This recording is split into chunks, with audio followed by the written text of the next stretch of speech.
de este acuerdo histórico que tras 20 años finalmente se firmó. Está aquí con nosotros Marisa Bircher, secretaria de Comercio Exterior. Bienvenida, Marisa. Muchísimas gracias. Un placer tenerte aquí, junto a Martín Rodríguez Yebra, compañero de la casa.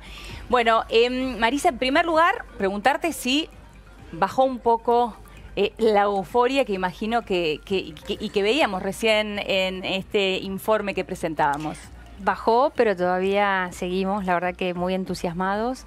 Y te diría que ahora empieza una agenda muy dinámica nuevamente para entrar en contacto con todos los actores, con los que ya veníamos en contacto, pero bueno, ahora esta nueva etapa de empezar a ultimar todos los detalles con cada sector. Bueno, antes de que hablemos de esta nueva etapa, de cómo seguirá gestando todo esto, ¿cómo se gestó finalmente el acuerdo? ¿Por qué se llegó a este acuerdo ahora sí y antes no? ¿Por qué el año pasado no? ¿Por qué no a futuro y sí en este momento? ¿Qué pasó? Mira, estuvimos muy cerca del cierre en el 2017. Estábamos justamente en reuniones que sucedían en Buenos Aires y en ese momento no se dio, principalmente porque el Mercosur todavía no tenía un consenso interno. Coincidía con la presidencia anterior de Brasil, con el presidente Temer, que si bien él tenía intenciones, no lográbamos ese quórum a nivel técnico. Y bueno, yo creo que el cambio político de Brasil ayudó muchísimo a que sucediera este cierre.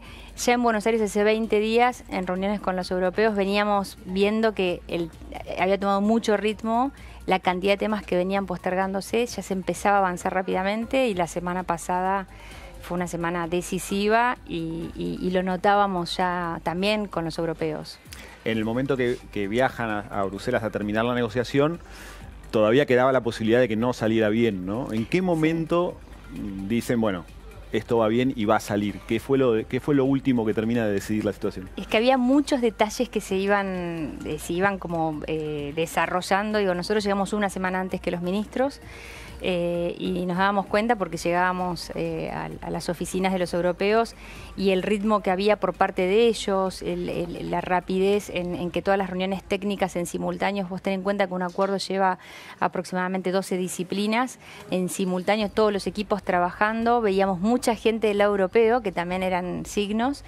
Y mucho interés en que lo que no había consenso para pequeños detalles que había que cerrar, ellos querían hacerlo. Trabajamos prácticamente todos los días, inclusive el sábado y el domingo, varias horas, muchas reuniones internas del Mercosur, muchas reuniones con ellos. Y cuando ya llegaron los ministros, se notaba en el edificio, digo, en todas las oficinas. Ahí dijiste, ahora sí. Sí, pero en lo personal, mi percepción fue desde el primer momento.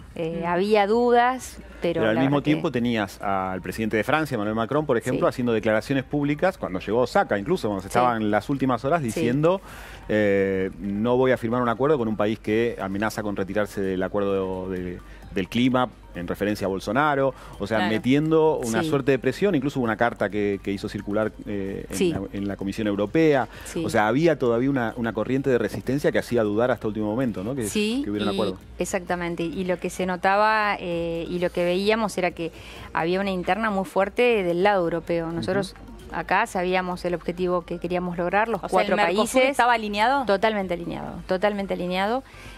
Más allá de que había detalles en la oferta que son los que quedaron para el final, pero estábamos totalmente alineados en que el objetivo era el cierre. Pero veíamos, lo que vos mencionabas, Martín, el tema de Francia, Irlanda, muy fuerte. Polonia. Y del otro lado, un presidente de España que apoyó hasta último momento. Nosotros en reuniones con el equipo económico de España, muy en contacto con los alemanes. Y bueno, y ahí entre ellos también definiendo que el cierre tenía que ser y que teníamos que llegar a un objetivo por muchos motivos. Había un mensaje también al mundo que queríamos dar, 2 bloques que generaron mucha expectativa. Ahora, ¿cuánto tuvieron que ver los presidentes en finalmente torcer esto que recién marcaba Martín, estas resistencias y finalmente llegar a este acuerdo? O sea, ¿hubo mucho llamado a Japón en esas horas? Muchísimo, muchos mensajes. Claro, porque recordémosle a la gente, al mismo tiempo se estaba llevando adelante el G20 en Japón, ¿no? Y esto, mientras tanto, en Bruselas. Y no existía la diferencia horaria. Claro. Porque en ese momento... 7 horas eran. Sí. En ese momento, bueno, ministros con presidentes, nosotros con secretarios que estaban con el presidente, manteniéndonos al tanto de todo, planteando la necesidad de que el presidente hablara. Por momentos necesitamos que hable ahora, o no, mejor que lo hable más tarde. En contacto también con presidentes del bloque del Mercosur, para agilizar algunas posiciones. La verdad que sin el liderazgo del presidente Macri no hubiera sido posible.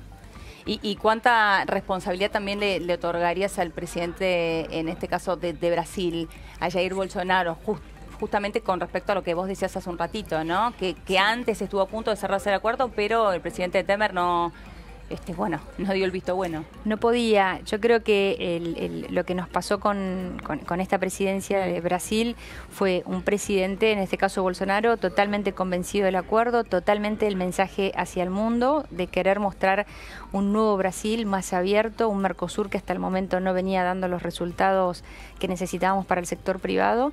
Y bueno, y la verdad que una bajada de línea tanto a Itamaraty como al equipo de Guedes, que fueron los que estuvimos allá en Bruselas todos juntos. Claro. Ahora, logrado el acuerdo, viene otra etapa, que es, por un lado, una pata técnica y por otro lado, una cuestión política, ¿no? Sí. Y este tratado, cuando esté terminado, va a pasar por los congresos, o sea, va a haber que, por un lado, convencer al sector privado, imagino, convencerlo o tratar de integrarlos al acuerdo.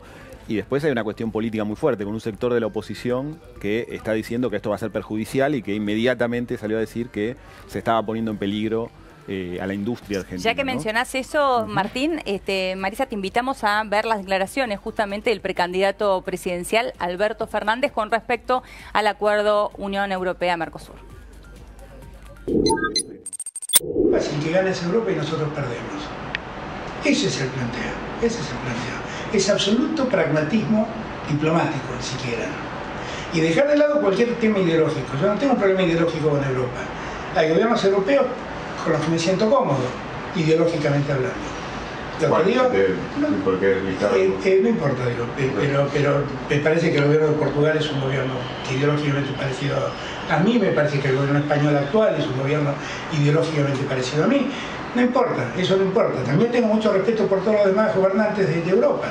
Pero lo que digo es que me parece que tenemos que actuar con otro pragmatismo, con otra lógica.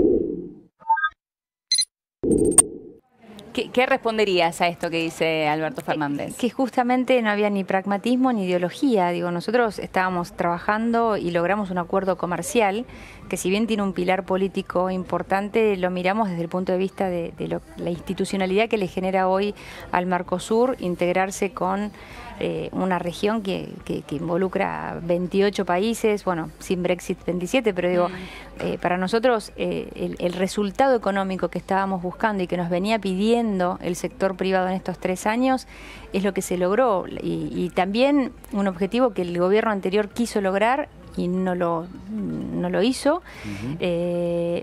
Y también recién tomo algo que vos decías, Martín, de la nueva etapa de poner al tanto al sector privado de lo que se firmó. Nosotros venimos trabajando con el sector privado. O sea, ¿el sector privado estaba enterado de esto antes? Siempre. ¿Lo conversaron antes? ¿Pero tienen los detalles? Eso fue.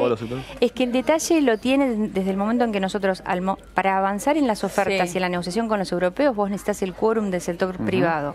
Un dato importante es que cuando nosotros asumimos, a principios del 2016, tomamos las ofertas que ya venía arrastrándose durante estos últimos 17 años en ese momento, y el sector privado no tenía información de lo que se venía trabajando en más de una década.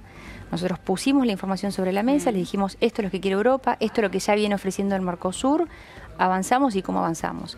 En estos 3 años lo que se hizo fue avanzar con todos los sectores, con todas las cadenas, con los gobiernos provinciales. Entonces, no hay grandes sorpresas. El sector privado hoy pide la letra chica. La letra chica es lo que nosotros justamente estamos ahora en esta nueva etapa de comunicación, en donde se les va a explicar muchas de las otras disciplinas que favorecen el acuerdo. Por ejemplo, que no es únicamente la baja de aranceles, sino también es la simplificación administrativa de que antes no había homologación de certificados, había que hacer todo 2 veces. o en el país exportador y cuando llegaba a Europa por los organismos europeos. Hoy eso se simplifica, que en propiedad intelectual vamos a mantener, por ejemplo, nuestra legislación nacional y eso no va a cambiar, por ejemplo, para nuestros laboratorios, claro. Que en normas de origen no vamos a permitir la triangulación, que únicamente van a ingresar productos hechos y fabricados y producidos en la Unión Europea, y así de todas las disciplinas entrar en el detalle de los beneficios que trae, y si hubiera una sensibilidad de acá a que se implemente el acuerdo, hay un tiempo suficiente. ¿Hay manera de repararlo? No, lo que ya se acordó es lo que justamente se presentó y se terminó Sí. el viernes y en consenso con el sector privado. Y te puedo asegurar que esos 2 días nosotros, el contacto con muchísimas cámaras era permanente para que el paso que faltaba final, O sea, ustedes, para ellos que supieran. tratemos de graficarlo, ustedes en ese momento hablaban con la Unión Industrial Argentina, con sectores del campo, con sectores, bueno, Sí. de distintas índoles para Sí. finalmente trabajar la letra chica. Yo, por ejemplo, con la Unión Industrial hablé, antes de subir al avión, le dije, es todo esto lo que tenemos, vamos para adelante, si necesitamos alguna información adicional los vamos a contactar.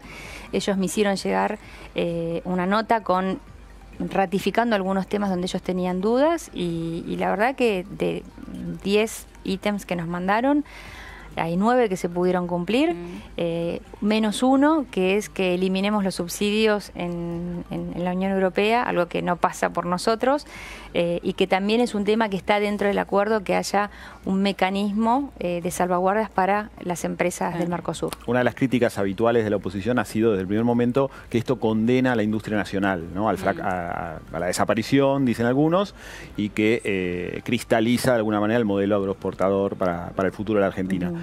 ¿Qué respondes a ese cuestionamiento?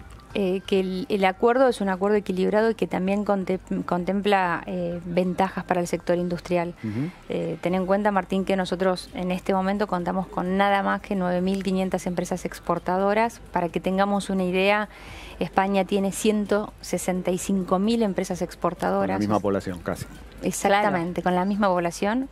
Entonces, el único camino que tenemos de crecimiento económico y de empleo es el comercio exterior, son las exportaciones. Las empresas nos pedían insumos más económicos y ser más competitivos desde el punto de vista arancelario. El acuerdo lo logra, lo va a alcanzar y muchas empresas industriales y pymes industriales van a poder ingresar a estas cadenas globales de valor que tanto queríamos hacer y que no lo podíamos lograr si no es a través de los acuerdos. Pero podrán ingresar, por una parte, el lado positivo es que podrán ingresar, por el otro te dirán desde las pymes, bueno, pero yo no soy competitiva, si tengo que compararme con otra pyme, no sé, francesa, por ejemplo, no tengo las condiciones. ¿Quién me promete que yo voy a tener las condiciones en este país a largo plazo?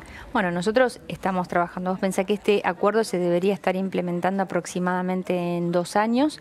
Lo que nos queda ahora es lo que el viernes se cerró, que todo el acuerdo que veníamos discutiendo ya está acordado. Eso, que es un documento físico bastante amplio, es lo que los equipos legales de ambos bloques van a chequear. Eso llevará más o menos 6 meses y después pasa al Congreso para que el Congreso lo apruebe. Ninguna de las provincias que están hoy presentes en nuestro Congreso podría negar este acuerdo. Mientras tanto, hay que seguir trabajando en la micro. Mientras tanto, nosotros estamos trabajando en muchas cuestiones en materia de simplificación, en financiamiento especial para las empresas exportadoras y preparándolas para que una vez que empiecen esta baja de aranceles en Europa, ellas estén en condiciones de exportar. Y de lo que nosotros podamos recibir de Europa, ten en cuenta que el 100% de nuestro comercio bilateral va a tener beneficio arancelario en Europa, pero Europa va a tener beneficios sobre únicamente el 90% de nuestro comercio. Significa que hay un 10% que se excluyó y lo que no se excluyó y que es relativamente sensible para nosotros tiene un periodo de desgravación hasta llegar a arancel cero dentro del Mercosur de 15 años. ¿Qué sería eso que se excluyó, eso que sería considerado sensible? ¿Por qué lo consideran sensible? Automóviles, por ejemplo, si querés ponemos... Automóviles, bueno, automóviles es un caso importante porque fue en algunos momentos que por el cual no había deal en otras gestiones. Que ya hoy es lo que más entra desde Europa, ¿no? Y claro, y sí, de los 11.200 millones hay un fuerte porcentaje automotriz. En el caso automotriz, nosotros con las automotrices, en consenso con Brasil, ahí totalmente alineados con el gobierno brasilero, lo que se consensuó fue un cupo únicamente de 55.000 autos, donde se va a repartir ese cupo en proporción en los diferentes países del Mercosur.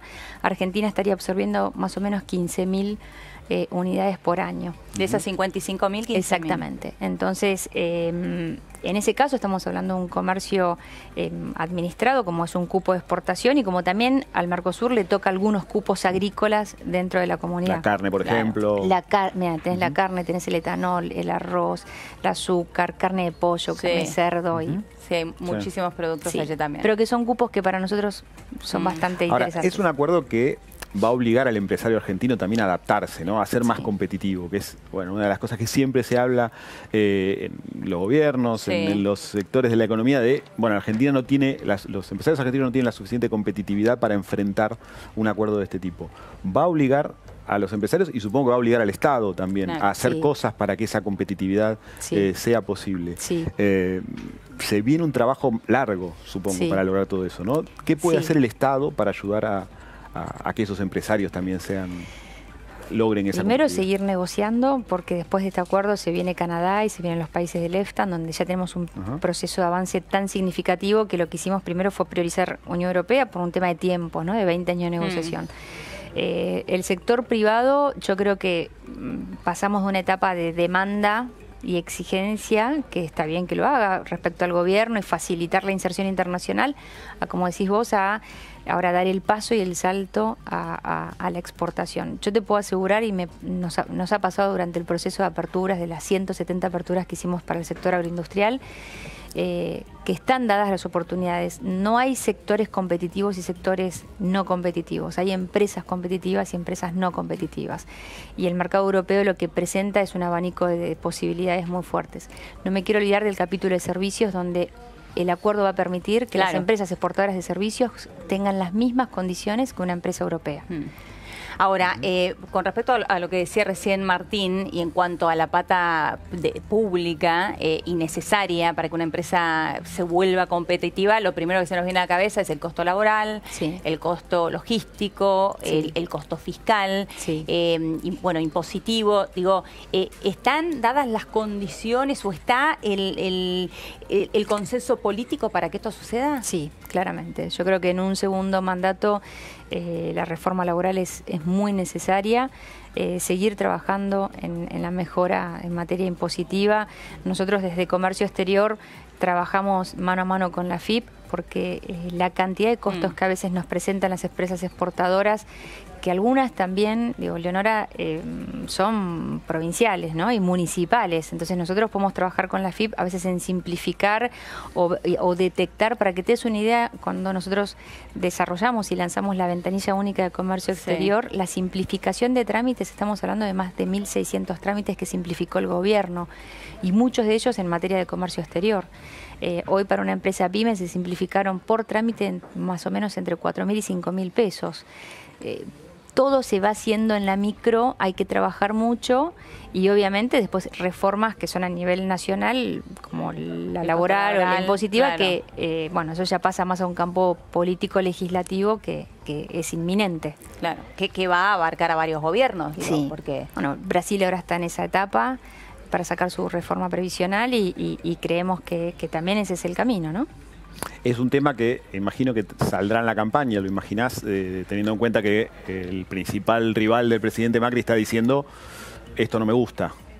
¿Crees que es algo que esté bien llevarlo al terreno de la campaña, o debería preservarse de alguna manera como una política de Estado Yo creo para no entrar en ese territorio? En un segundo mandato, teniendo en claro lo que se hizo y lo que falta hacer, ya no hay tiempo para estar definiendo cuál es el camino que hay que tomar. Nosotros, el camino es simple, no significa que sea fácil, pero sabemos que es claro, que es la intención. El riesgo es que otro congreso te lo frene, ¿no? Claro.